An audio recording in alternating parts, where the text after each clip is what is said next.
Hey everyone, how's it going? Welcome to the NoDQ.com live recap of AEW Saturday Night Dynamite for Saturday, October 16th, 2021. We are less than a month away until the Full Gear pay-per-view.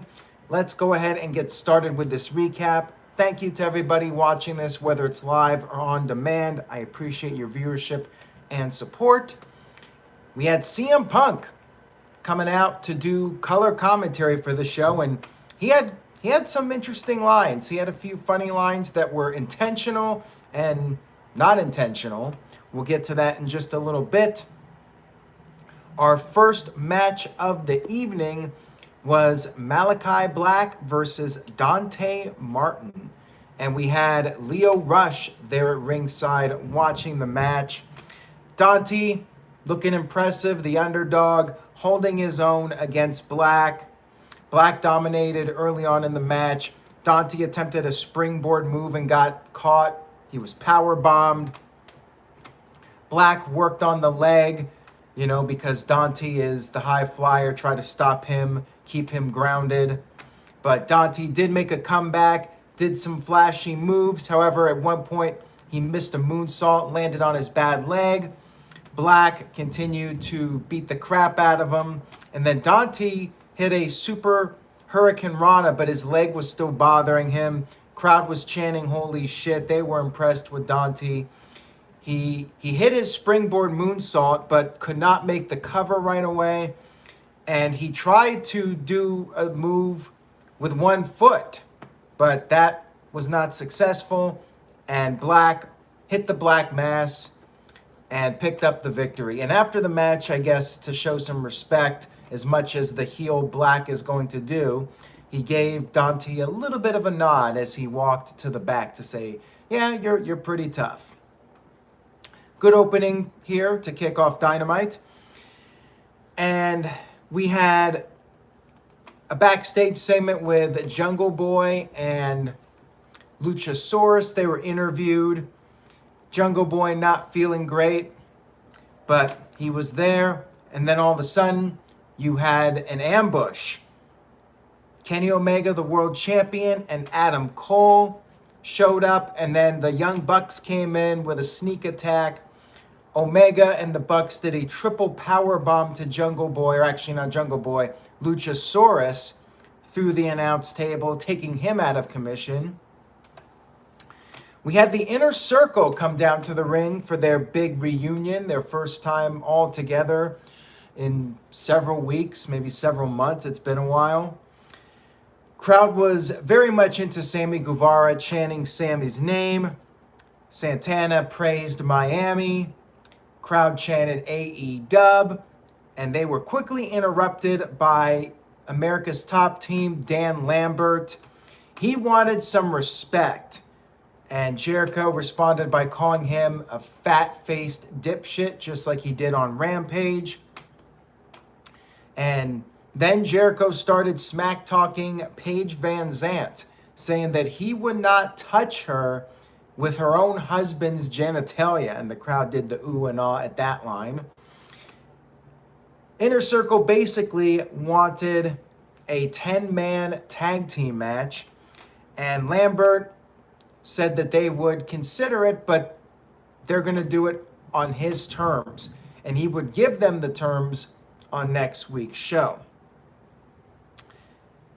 We had a tag team brought in by Andrade. They were referred to as the two Super Ranas, the two green frogs, whatever.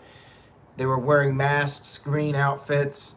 Up against the Lucha Brothers, the AAA tag team titles, the tag team champions. This was a title match for the AAA tag titles. And right away, the Lucha Brothers went after the masks, unmasked them, and sure enough, it was FTR, which pretty much everybody expected. The announcers were like, these guys are not doing flips or anything, so it must be FTR, right? FTR got the upper hand for a while. And then Lucha Brothers made a comeback. Phoenix did a move off of his brother's shoulders, hit a double drop kick. Lucha Brothers went for a double pinfall, but FTR kicked out. Crowd was chanting, "This is awesome."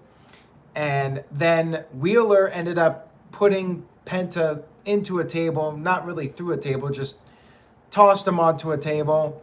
And then Wheeler tried to use the AAA championship on Phoenix, but was unsuccessful. Harwood tried to score a win using the ropes for leverage, but that did not work. And then Tully Blanchard ran down for another distraction, and Phoenix went for a moonsault. Harwood caught him with the championship title, hit a brain buster, and then FTR scored the victory to become the new AAA Tag Team Champions. And backstage, there was a big celebration with MJF and Andrade. Everybody was happy about the Lucha Brothers losing the tag team titles. And then we had Lio Rush interviewed with Dante Martin and basically saying that they're going to be tag team partners and things are going to turn around for young Dante Martin now that he has a new tag team partner in Lio Rush. We had Jon Moxley versus Wheeler Yuta. Orange Cassidy was there, and this was a squash match, you know. Moxley just went right to town on him and beat him in like a minute with the paradigm shift. So not much else to say about it. He came, he kicked ass, and he left. We had Serena Deeb backstage interviewed, and she talked about how the AEW women's division has become too comfortable. Hikaru Shida attacked her. And CM Punk had a funny line here saying how, first of all, he said that the backstage area seems to be the most dangerous place in AEW, which might be true, especially on this show. And then CM Punk was talking about how Serena Deeb has a fantastic head of hair, which of course is a reference to the Straight Edge Society when Serena Deeb was part of the faction and CM Punk shaved her head back in the day. We had a 6-man tag team match. We had Adam Cole and the Young Bucks against the Dark Order. Good match here between these two teams and the Super Click working well together. Then the Dark Order made their comeback and they pulled off Nick Jackson's shoe and took off his sock, and Evil Uno turned it into Mr. Sacco, using Mr. Sacco on Nick Jackson. But then Cole broke it up with a super kick. Cole got the upper hand, put on a submission, thought the Bucks were going to come over and kiss him, but as it turns out, it was the Dark Order that came over and kissed him, and he was very upset about this, of course. You had the Dark Order triple teaming Adam Cole, but the Bucks were able to break up the pin. Crowd was chanting, "This is awesome." I think they chanted "This is awesome" for pretty much every match on the show. They were a hot crowd. Wasn't a big crowd. It was one of the smaller AEW crowds in the history of the company. I mean, I think they had like 3,000 people there. But they were very hot. And the Bucks and Cole, they regained the advantage. Super kicks to Reynolds. Cole hit the Panama Sunrise to Reynolds. BT trigger, last shot. Not even Alex Reynolds could kick out of all that. And you got the Super Click picking up the victory. Now, after the match, we had Jungle Boy running down. He grabbed the steel chair. Everybody fled, and he took out Brandon Cutler and put on the snare trap. And some of that spray got in Brandon Cutler's face. Poor guy. We had a segment with Cody Rhodes at the Rhodes Academy. They were there to try to get his head straight, to train him, I guess, to take out Malachi Black once and for all. And they were talking about him being Mr. Hollywood, and Red Velvet said he's been acting like an arrogant piece of shit lately. Gotta say shit. It's AEW Dynamite. They had their training session, and Cody said they aren't learning shit. And he said shit again. And Arn said that Cody needs to get vicious because that's how his dad was when the tough guys, they get going. Dusty had to take care of business back in the day to Arn Anderson, and Arn admitted that he deserved it. And Malachi Black has it coming. Cody needs to get vicious and take out Malachi Black once and for all, just like Dusty would take care of the bad guys back in the day. So this was interesting. You know, they're trying to build up Cody for Malachi Black, and they did announce a third match with these guys. I guess Cody finally gets his win back, or does Malachi Black sweep it with 3 wins? That match will be taking place next week on Dynamite. Will Cody get booed out of the building again? We'll have to wait and see. We had MJF come to the ring for a promo, and he insulted the town of Miami. He figured Justin Roberts wasn't cutting it, so he did his own introduction because he was going to be facing Darby Allin in a match. But the announcers kept saying Darby's not there, and he wanted Darby to fight him. But he said that Darby is no-showing like a coward. And then he finally realized, somebody yelled out that Darby wasn't there. Darby was attacked by the masked guys who were obviously the Pinnacle. And MJF was very sarcastic, concerned, but at the same time said that Darby is unprofessional. Darby will always be mid. He had Wardlow bring a referee down to the ring to do a 10 count Darby out. Sting arrived, winner in Miami. The snow coming down, and MJF basically threw Wardlow into Sting. Sting used his baseball bat. Sting dropped the bat, but MJF still would not get in the ring. Pretty good segment here. I liked it. And they talked about the upcoming tournament, and you had CM Punk almost saying WWE champion. He said W and then corrected himself and said AEW champion. We had Britt Baker and Anna Jay getting into a fight backstage, which once again, CM Punk talking about how the backstage area is very dangerous. We had, 9:25, 9:30. You guys watching this, you know what this means. The women's match of the evening. Kiara Hogan versus Penelope Ford. CM Punk had another line here that was noteworthy. He asked, is she related? And Excalibur responded by saying that she is not related to the golfer Ben Hogan. So, not sure if CM Punk was referring to a different Hogan, but that's the joke. And pretty standard match here with the ladies, 5 minutes. In that same time slot it's always in. Hogan got a little bit of offense in, hit a big superplex, but then Ford hit the cutter, put on a submission, got the win, and then afterwards Ruby Riott ran down and attacked Penelope Ford. We had a video package and an interview vignette from Miro. I guess he's very angry at God. He said, why has his champion been forsaken? And I guess that God better make him win the title again or they're going to be enemies. Something along those lines.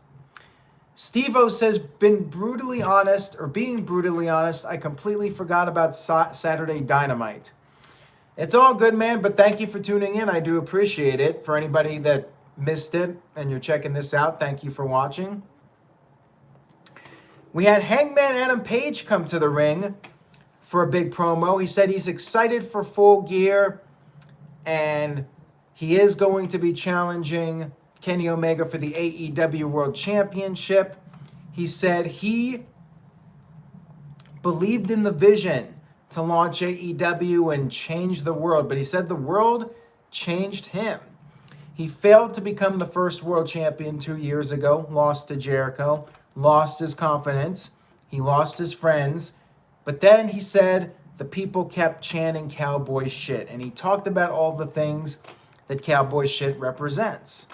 It represents him winning the tag team titles with Omega, defending them, and learning to trust other people again, i.e. the Dark Order, and then said he left at the peak of his career to witness the birth of his son. That was cowboy shit. He talked about falling off the horse, getting back on. That's cowboy shit. And he said that at Full Gear, he will give the fans everything that he absolutely has. And he said that will be cowboy shit as well. Very good promo here. And like I said many times, I think you got to pull the trigger with him beating Omega for the title. Joey Perez says Hangman is ready to be the world champion in November. I definitely think they got to pull the trigger on it. Crowd just loves the guy, and he came off extremely likable here with this promo too. Just speaking from the heart, speaking to the people, and I think the people are ready for that title change. We had our main event of the evening, Bryan Danielson versus Bobby Fish. Crowd, instead of doing yes chants, they were doing C, you know, the whole Alberto Del Rio thing from back in the day. And CM Punk, another mess up, he called Bryan Danielson Daniel Bryan, which I've done many times. So I think Bryan even mentioned that JR was rubbing off of him or something along those lines, because JR, of course, has made some mistakes like that over the past several months. Good match here. Now, I'm going to give you my opinion. I don't think it was as good as the Suzuki match from Rampage, but it was a solid main event. I liked it. Bobby Fish went after the knee of Bryan. Bryan hurt his knee, but then Bryan made a comeback and started going after Fish's knee. Fish did get a near fall with an avalanche Falcon Arrow. He put a knee bar on, but Bryan got out of that, and Bryan eventually picked up the win with the heel hook. And before we went off the air, AEW announced the competitors in the upcoming Eliminator Tournament. There's going to be a tournament. The final match will take place at Full Gear, and the winner will go on to challenge the champion, either Kenny Omega or Adam Page. Now, shout out to Colin Andrew, who just got home from work. Wanted to say hello to everyone. Thank you for tuning in, Colin. So we had Dark Order's 10 versus Jon Moxley, Orange Cassidy versus Powerhouse Hobbs, Dustin Rhodes versus Bryan Danielson, and Lance Archer versus Eddie Kingston. Looking at this first round, if I had to predict it, Moxley and maybe Powerhouse Hobbs to get that rub. Bryan Danielson beating Dustin. And maybe Lance Archer beats Eddie Kingston, but I could see that one going either way. And then semifinal, Moxley will win, and I think Danielson will win. I think Moxley versus Danielson will be the Full Gear match. I suppose Powerhouse Hobbs could pull an upset over Moxley and face Bryan, but I would be shocked if Bryan's not in the match at Full Gear. And I'm just going to go ahead and say I think it's going to be Moxley versus Danielson at Full Gear. And Arco thinks the same thing, Moxley versus Bryan Danielson. So what did you guys think of the show? I thought it was good. I would go solid B, but it did feel like a show on Saturday night that's not getting the focus. It kind of felt like a filler show. Not a lot of storyline development, but very good wrestling from start to finish. Matches were really solid. So yeah, I give it a solid B, but not necessarily a show that you would have to go out of your way to watch. So if you missed it, you probably didn't miss much. Like, I would say check out Hangman's promo and the six-man match. As far as the Bryan match goes, it was good, but I mean, I would watch the Suzuki match before watching the Fish match. So yeah, solid B. for me.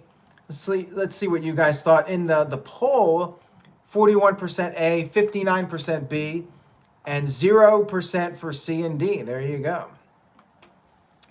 Joey Perez says, good show, B+, and Mohammed gives it a B, and MVP Kev gives it a B. Calvin Bowman with a B+.